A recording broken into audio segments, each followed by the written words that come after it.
Welcome back. You returned, eh? Are you ready for a little room design? Well, come on in. I've been waiting for you. If you're looking for adventure, grab the modules each month to support the channel and play the campaign with your gaming group. You're sure to get hooked on adventure. This video is brought to you by our sponsor, you, the person who buys our sister-neutral RPG products on questgivers.com.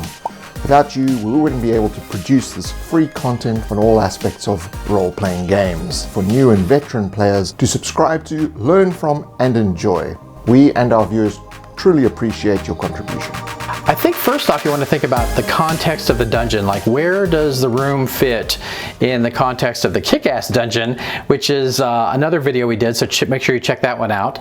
But where does the room fall in the spectrum of the dungeon? You know, what's the purpose and that kind of thing.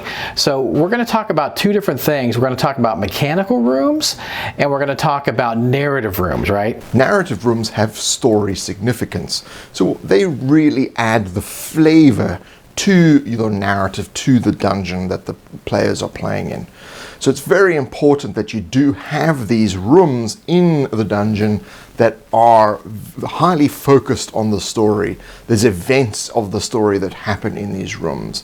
So choose your rooms carefully as to where these events happen. Now, narrative rooms will overlap with mechanical rooms. Of course they will, because every room has a purpose. But these ones, they're the ones that are really adding to your story. Now, every room in your dungeon should be loosely connected to the story in some way. There's a little piece or element that's in there that helps the story move along, that helps to kick the ball a little bit further down the road. So the players are always learning something about the story. Every room has a narrative purpose, but some of them need to be highly focused. Mechanical rooms are exactly what they sound like. They're utilizing the rules of the game to engage the players on, a rules kind of level. So, the players with their skills, their talents, their abilities, all that kind of stuff, their stats. It's engaging that aspect of the character so that they can have fun and bring that stuff out. You can still have the theme, of what's going on, like we talked about in the Kick-Ass dungeon. You want to have an overarching story, but these rooms concentrate really on the mechanics, utilizing their skills and abilities to have fun, and show that they're just awesome at what they do. Examples of narrative rooms are essentially the entrance, which is a very important one, the monster's lair, where the monster actually resides, or the main bad guy, or where the main event is going to occur, because it may actually not be a monster. It may be something of significance, some kind of ritual, or there could be some kind of thing that's about to happen, a ticking clock of some kind that you have as a narrative space in your dungeon. So these are the important events that happen in the story. They actually are self-contained rooms in their own. All right, so let's talk about mechanical rooms, all right? So to me, this is kind of where the action happens, right? There's battles, there's traps, there's all kinds of ingenious tricks and that kind of thing that the players have to, navigate. And they're using their skills and abilities and those fun dice rolls, to get through these kind of interesting rooms. But remember, you always want to tie back to the theme of the location and the story that's going on, right? That just really builds the encounters into something more than just mechanics. Now consider that every room is a puzzle. Now we're going to do a whole video, our next video is on puzzles, but I'd like to just concentrate on, there's two kinds of puzzles. You've got organic puzzles and you've got mechanical puzzles. Now mechanical puzzles is where a player has to use their own abilities, and an organic puzzle is where the character uses their abilities. So we're going to focus on the organic puzzles. Now, every room is actually an organic puzzle. What that means is it's a problem that you've created for the characters to solve. Not the players, but the characters. So the characters are going to use their skills and abilities to solve the problem of the room. Now, these are simple problems like a locked door is a puzzle that they need to complete, or they need to find something in the room that's lost. These are natural organic puzzles that you can create that make each room interesting. Now, these should always be a puzzle worth solving. So there's a reason to get into the room and there's a reason to get out of the room. So that you need to think about very carefully. It's like, why would the characters want to do this? Why would they want to do? What is the reward, minor or major, or somewhere in between, narrative reward, anything like that? Why would they perform this task? That is how you're going to make the rooms more interesting. A kind of pet peeve of mine in designing rooms is to just have empty rooms, right? I would much rather have a dungeon that was just small, compact, and had a great story and made a lot of sense than a big sprawling mess that had a lot of empty rooms and just combat after combat after combat. I want some reason for those empty rooms. I want some reason for those combats.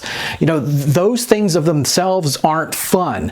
You know, have clues in those rooms, clues to the story, have, you know, them meet NPCs, have them discover things, memory triggers that, you know, maybe they learn something about this location and it triggers a memory. Oh yeah, remember we found that out, and you know, that's really cool. That kind of stuff just really adds up to make a great dungeon, but also individually great rooms that you enjoy exploring, and not just some boring room with cobwebs in. Oh, we find some broken furniture. Oh, way. Oh, okay. You know, or another fight with goblins. You know, you want to think about, you know, how the rooms build to, you know, create the dungeon, but individually you want to make each room unique and interesting. Now, Scotty and I have always differed on the empty room phenomenon. Now, I'm a huge supporter of the fact that there should be empty rooms in your dungeon, and for one very particular purpose, and that is the ability for the characters to regroup and rest. So use the rest mechanics from your game in order to heal themselves and to gain the benefits from that and rebuild their skills, and also to basically use some of the skills that require that they sit down and do things like manufacturing weapons and things like that. In certain games, that's where you may need the mechanics for repairing, you may need the mechanics for actually creating objects, praying, all these kind of things come into the rest mechanics on a lot of RPG games. So this is where the characters can utilize that. Now, it could be a room that they have cleaned out, and the purpose of the room after it's been cleaned out is that it's an empty room. But it's important, I feel, and of course, you know, Scotty has his own opinion, but I feel that that's why you should at least have one empty room that they can get into and regroup and recuperate. Now, as we talked about in the Kick-Ass Dungeon, where, you know, things can change, the players can actually change the dungeon, you know, and it evolves and changes. Think about that on a micro level. Think about that for the rooms. Like, what happens to the individual rooms that they visit? Maybe they're thinking, oh, we can go back to this room and rest. We defeated everything there. But, you know, maybe when they leave, something else moves in, or something comes to devour the dead, or something like that. So they have, you know, another problem on their hands. So think about the evolutions of the rooms within the dungeon. If it feels appropriate for the story and it fits, you don't want to just do this to just do it, right? You know, you have a certain bag of tricks, and if you keep using the same trick, it gets old pretty fast. So use certain tricks sparingly, but that, you know, something like that could be really cool. And, you know, think about that. You know, there may be times where you want to change the room when they come back to it, right? Now, don't fall into the trap that everyone falls into and tie a monster to a room. My approach is generally that the monsters you tie to two locations in the dungeon, one that they start in and one that they end in, and they travel between these two locations. Now, the reason for that is, you know, the monsters should be moving around. They shouldn't really be static. The static things in the game are the rooms. The dynamic things are the monsters. So the monsters should be roaming around. Your players need to get a sense of of danger, that there are things actually lurking. It's not always that you go into a room and you fight a monster. It could be that between the kitchen and the bathroom, that's where you're going to encounter the Tarrasque, is where you're going to encounter the goblins. Now, if the goblins really need the bathroom, there's going to be now another motivating factor for them to get past you. They really need to go to the latrine. Consider that carefully. What is motivating the monster to move from point A to point B and back again? And you can use this dynamism to actually make the place feel like a living, breathing world. That you know, stuff is going to happen. People have to be on their toes. It's not like the corridors are just these empty spaces now. Corridors are these dynamic places where you could encounter a monster at any time. And then rooms are no longer the only source of encounters. Basically, they're the starting and ending point of the travel of monsters, and you could or could not meet them in their lair. What I like to think about is the plausibility and use of a room. It may not have the same use that it initially had when they created the dungeon, but what is it being used for now? Is it being used for a guard room? Is it being used for the office of the big bad where, you know, is it a prison? Has it been turned into a prison? Or that kind of thing. So think about, you know, as we talked about the kick-ass dungeon, I like to think of the ecology of the dungeon, you know, how it's all put together in the story and all that kind of thing. Think about the individual rooms, like what use is this room? I mean, if you just have room after room of goblins, you know, that's really not interesting. But they may have, you know, they may have the chief goblin has his own room. Maybe he's got a harem. You know, the guards, you know, may have their own room. You know, a mage or a shaman may have their own room. You know, that kind of thing. So think about, you know, that when you're creating rooms. Think about how they fit into the kick-ass dungeon, but also as individual units themselves. How you describe the room is very important. You need to be succinct, and you need to only describe the things that are of actual importance with a little bit of flavor. Now, the flavor, you need to make sure that the flavor is not becoming a point of interest. Because once that happens, that's when things start to get derailed, and the players then start to go off on tangents, and they want to know this fabulous brickwork that you've been talking about. That must be a secret passage. Otherwise, why would you mention the fabulous brickwork? It's like in film, if you show a gun, you must use the gun. Don't show a weapon and then don't use the weapon. Same principle. Don't describe something in the room that the players can't actually interact with or use or investigate.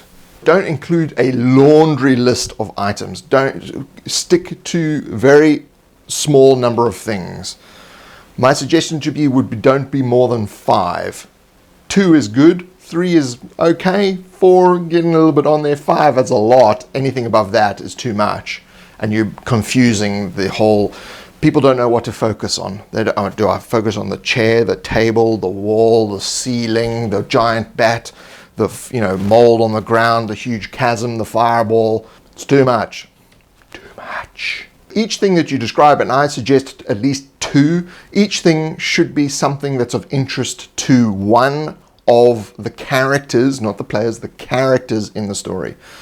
So if you've got a thief, you want a locked box. If you've got a wizard, you want some kind of scroll or potion or magical thing that will be of importance. If it's a cleric, there's some kind of religious symbols and things on the walls. A paladin, there might be some source of evil they have to vanquish or burn or destroy, some ancient evil book. Just make sure that the things that you're describing in the room tie back to the characters and are to at least 2 characters in the party.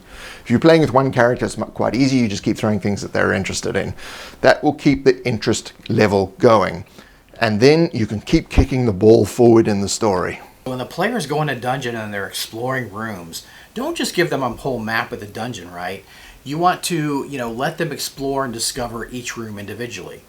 Now, if you're like me and you like to use terrain, it gives a really, great spatial idea of rooms and everything.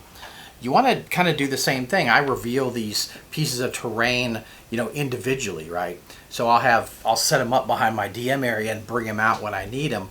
Or if you have a mega dungeon, you can cover it up and then reveal it, because you don't want the players to get pre-looks at the stuff, because then they're forming their own ideas without context, okay? Because you want the explanations and the descriptions of the room to fit what they're seeing, to fit the story, and they're going to make their own kind of conclusions if they're seeing the stuff ahead of time. So it's nice to kind of reveal them individually and not all at once, like, have a whole dungeon set out and that kind of thing. Another part of the descriptions that is really important, don't tell the players what the function of the room is. Don't describe the room by its function. So don't say it's a kitchen, don't say it's a bedroom, don't say it's a guard room. Show, don't tell. So you describe what's in there and they come to a conclusion as to what it is. Allow the players to actually label the function of the room themselves rather than you telling them what it is. This gives them a sense of exploration. They're a sensory experience. They're having a look around. Ooh, this is some kind of kitchen. This is some kind of bathroom. This is some kind of prison cell. They must come up with that. Now, if they've seen a kitchen and think it's a prison cell, you need to describe a few more elements, a little bit more of flavor in there so that it corrects their assumption, all right? Unless you want their assumption to be incorrect for some narrative purpose. But you want them to go back onto the past, so that's where you need to drop in a little bit more of an explanation as to what the room is. But again, don't say a kitchen is a kitchen. Rather talk about the pots and pans, the fire in the corner that's got a little cauldron on it that's bubbling away and there's some kind of soup in there. There's rows and rows of shelves with mugs and saucers and plates and big knives. These are the things that are going to spell kitchen in the mind of the players. Let them think that, don't tell them that. What this helps with doing is getting the players to actually ask questions. This is very important if you've been doing dungeon mastering a long time and you're a veteran like we are. You know that character engagement and player engagement, which is even more important, comes through them asking questions about the world. You know that your game is working when people ask questions. These are the questions that make the game more interesting, and that's why these strategies are very important. You know me, I am the terrain game master, right? I love using terrain, but, you know, as you can see behind me, but it's not the end-all be-all, okay? You want to get the other senses in there too. So are they like, you know, they going into a room that's old and hasn't been opened in 100 years and the musty smell blasts them in the face? Are they going in a room where there's bugs scurrying everywhere, maybe cockroaches, and they're crunching, their boots are crunching on the cockroaches as they enter the room? Are they in a nasty sewer where there's, you know, effluent going everywhere, and, you know, they're going in chambers where it's all backed up and the stench is just overwhelming? And, you know, the visual is great, but when you start adding the other senses, it really takes it up to the next level and it transports them to that place, that room, that spot that they're at right now. It really makes it real for the players, not just visual like with the terrain, but they're thinking about the other senses and, you know, probably getting grossed out, you know, with some of those descriptions. But think about how you're going to explain or describe those senses when players enter those rooms. It's not just going to be all just the standard smells and touches and tastes you're gonna have. It's going to be flavored by all those, you know, particular things that you're experiencing. So make sure you get that in your rooms. Timers are very important. They create this sense of urgency and of imminent threat. Something is going to happen. The clock is ticking down. You don't know why. What is it that's going to happen? This is vital. That being said, not every room needs a timer, but we feel that timers are extremely important. We have a whole video on timers. Consider carefully what can actually be a timer in your room. In each room, is there something you can do that actually will, you know, make a good timer? So for instance, you roll 1d4 and in that amount of time, the pot is going to boil over. What happens when the pot boils over? That's what they're going to find out. Something's going to happen. There's going to be something when the kettle starts whistling. Who is that going to bring? Who was boiling the water? And that can go on to things like roll a d10, and in that many rounds, the ceiling collapses because of the weight of the dragon upstairs. So what my good buddy Gareth and I have been talking about in this video kind of harkens back to the Kick-Ass Dungeon video, right? It's just on a more micro level because you're dealing with individual rooms and not the whole theme of the dungeon, how all the story fits together. You want the rooms to fit together like the pieces of a puzzle. right? So, you know, you're discovering the whole thing from these individual pieces. And you want to give each room something interesting. You want to give each room something unique. You want to give each room something that adds to that whole, so it creates a large picture and not just throwaway rooms. On September 1st, our Kickstarter launches, where we go on to kickstart the physical book of our latest campaign. So if you are a follower of ours and you're interested in supporting us going forward in producing content for you, please check out our Kickstarter on September 1st. If you just want to support us in a smaller way by purchasing products that are easy to use and great to integrate into your role-playing experience, check out questgivers.com. If you want some helpful videos, this one here will be very useful to you, and this one here is the recent one we put out. And if you'd like to subscribe up there and click the bell notification when things come out on every Friday, you'll be notified that the video has launched. Thank you, and we'll see you next week.